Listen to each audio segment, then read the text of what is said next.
I feel like it wasn't even me. It was more my family trying to. Whenever I was at dance conventions and stuff, not always my family could come. So I started off being a dancer. So whenever I went to dance competitions, I would always post my solos on YouTube so that my family could see them. And it was really just a family thing at first. And then, more people started seeing them. I guess they were popping up and recommended. So there wasn't really a moment that I can remember that I was like, I'm going to start a YouTube channel today. I was super young and I don't even remember it, but I'm glad I did because now I love it and I wouldn't want to be doing anything else. I mean, in school, there's obviously people who are super jealous of you, especially because I was one of the only people on Instagram growing up in school, especially 6th grade was super hard when I was going back and forth from LA to Michigan, going to school still. So there was definitely a lot of haters, but now those people, want pictures with me and they want to be my best friend. So, in the end of the day, if I like what I'm doing, I'm not going to let, haters and, fake people at school get to me. But, really, a lot of people are just supportive, and I only keep those people around me so that I have good vibes all the time. When you're looking like that, when you're looking like that, ooh, when you're looking like that, can't say no when you're looking like that, ooh, when you're looking like that, when you're looking like that, ooh, when you're looking like that, can't say no when you're looking like that, ooh, slow motion every time you go. So I was just a dancer in LA, and I never thought, I always wanted to do other things. I always wanted to be a singer, but I never thought I would actually do it. I didn't really have a reason to, or, anyone around me that was really doing that.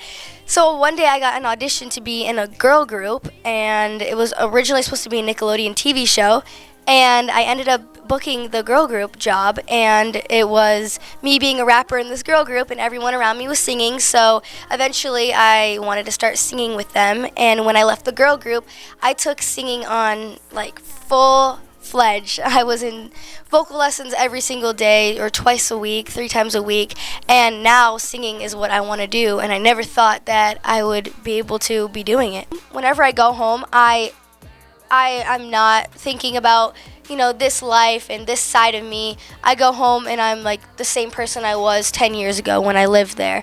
And especially being out in LA, there's days where I'm just no, I'm not going to do social media. I'm not going to go on my phone today. I'm just going to sit at home and, even just looking at old pictures from home, it makes me sad sometimes because I'm wow, my life is so different now. I've changed, but really I haven't.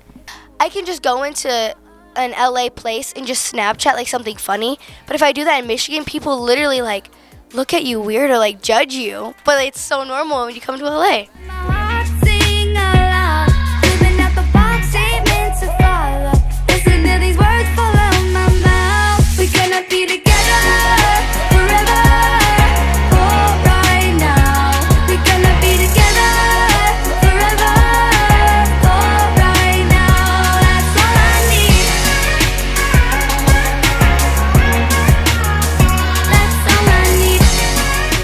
It's a dream come true being able to distribute my music under Capitol, because whenever I've ever released a song before, it's just my help, my fans that get to see it, me pushing the song.